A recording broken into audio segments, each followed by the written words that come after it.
Welcome to 40 Plus Fitness for Women. I'm Lynn Sederloff Airisto, your host, and I'm a certified menopause fitness coach.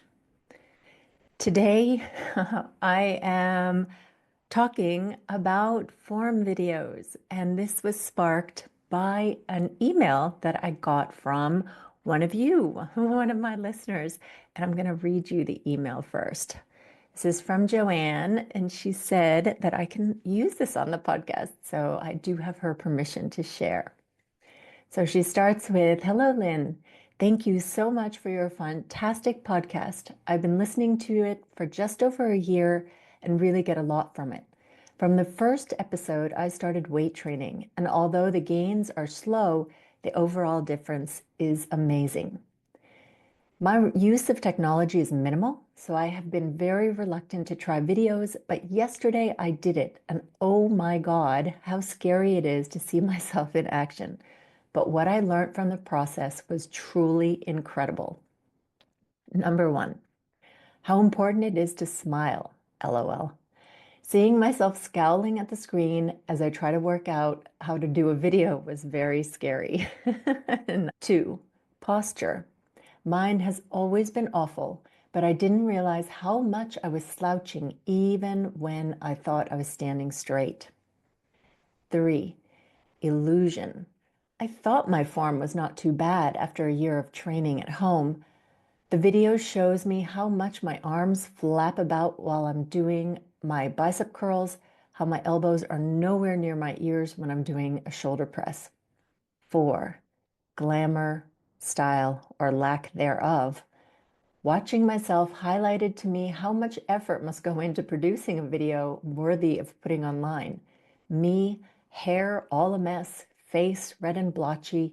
It's summer here and most days are 30 plus degrees. Not to mention the scowl, coordination lacking, poor posture, and that's before I start to check out my poor technique. So in short, doing the video was probably the most productive training session I have ever had. Yesterday, I listened to episode number 98, I think, and you were answering questions, one of which was how to make weight training less boring. My answer is video yourself. That should highlight plenty of challenges for everyone. Personally, I've never found it boring. There really is a lot to focus on with each exercise. Kind regards, Joanne. So I think that was an amazing email. I don't get very many like that. And wow, it really, I think, speaks to the point of today's podcast, which is videoing yourself. So if you have not dared to do it yet, then please try it out. It is super important for you to get your form down correctly. I get form check videos from my clients and customers, students, whatever you want to call them.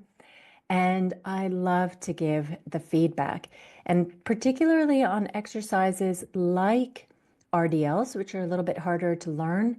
But as Joanne points out, even things like bicep curls, tricep exercises, you will notice that your body is maybe not exactly where you think it is. And you probably can spot a lot of errors all by yourself just by looking at the videos. Or upload them so that you have the sample video of what the exercise should be looking like, and then your video of what it looks like for you. And when you kind of play them side by side or look at them side by side, you'll notice things like if you're looking up when you should be looking down, or if your elbows are pointing in a totally different direction than how they should be going. It is super useful. And one of the reasons that I have so many videos that I can share online in my reels and everything is that I'm videoing myself pretty often just to double check, because when you're doing the exercises, you can't really be like looking in the mirror at the same time, because if you're turning your head the wrong direction, it just really doesn't work. And if you're really focusing on doing those last reps, which are hard, you shouldn't actually be able to be critiquing yourself at the same time. So I definitely encourage you to do that. Okay, but how do you actually get some good videos that you can look at? So the method that I've been using that works really, really well is I have bought myself a flip stick. Not lipstick, but a flip stick. And if you're watching this on YouTube, I'm showing my phone. So it's basically just a sticker that you put on the back of your phone. So it doesn't make your phone really any fatter than it normally is. And the sticker takes up about a third of the back of your phone. So you put it in the middle of the back of your phone. And when you flip down, you can hear the sound effect maybe. The cover of it, it reveals a very sticky surface. And that sticky surface sticks to just about anything. And then when you kind of twist, you can remove it from the surface. And then you flip the cover back on and it's not sticky at all. And I can still get it into my phone case, no problem, even with that flip stick on the back. So at the gym, what I will do is I will look at a piece of equipment that's nearby and I'll stick it on that piece of equipment. And I try to do it subtly. Like I don't choose a piece of equipment that somebody's actually training on at the time.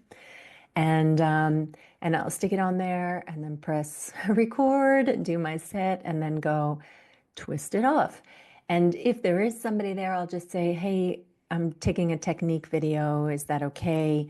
Most of the time it's some older gentleman or whatever. So it's not a problem. And the young kids, they don't care.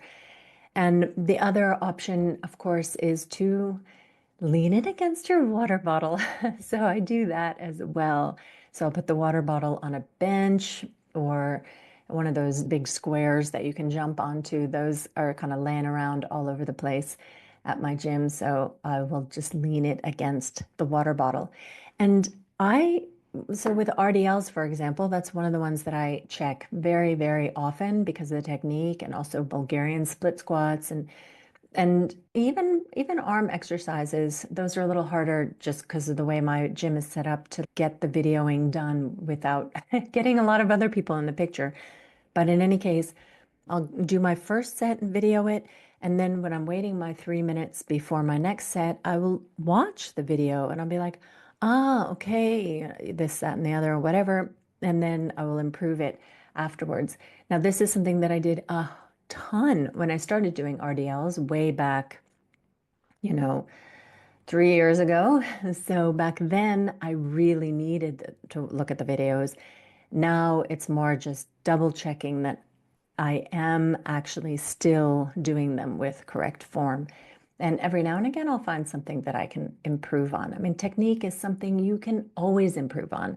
So if we think about Olympic lifters, who are just doing bench press and squat and man, what's the third one? Senior moment. Anyway, I mean, they're basically doing the same three exercises and that's it. And they are constantly perfecting their technique. It's one of the ways that they get to lift more and more and more. So none of us is ever done perfecting our technique. So for sure you can do this. And at home, if you're training at home, I mean, come on.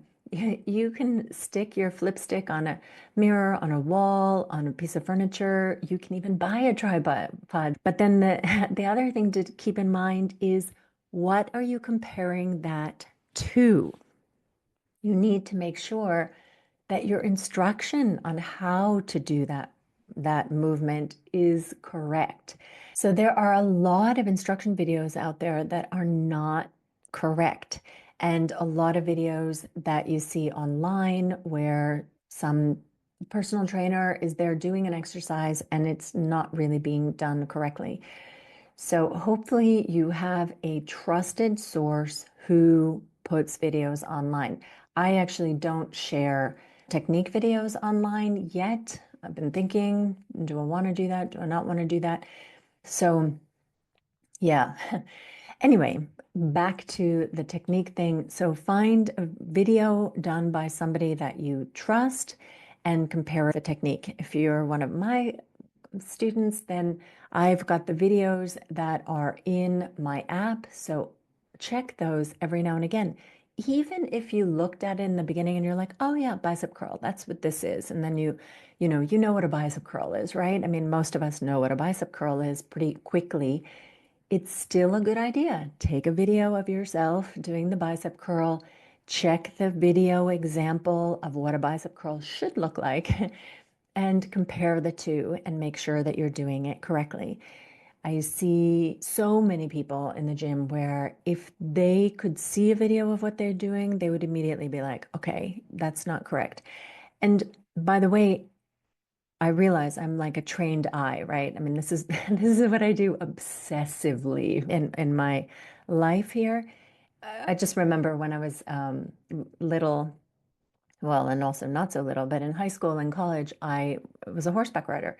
I did 3-day eventing, and so I was a horse person, and horses would go lame, which means they would have an injury, which you could tell a trained eye could watch a horse trotting and know what leg it was that was bothering them. You'd kind of notice that, oh, their rhythm is somehow off, but actually being able to identify what in this picture is causing this off requires somewhat of a trained eye. And I think to some degree, it is the same thing with form videos, is that you need to know what to look for to see what's off.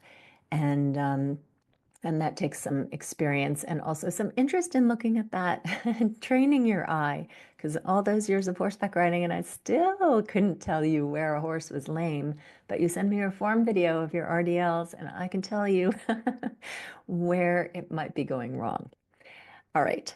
So, takeaway is the tip that you are probably missing for improving your weight training is you're not taking your form videos.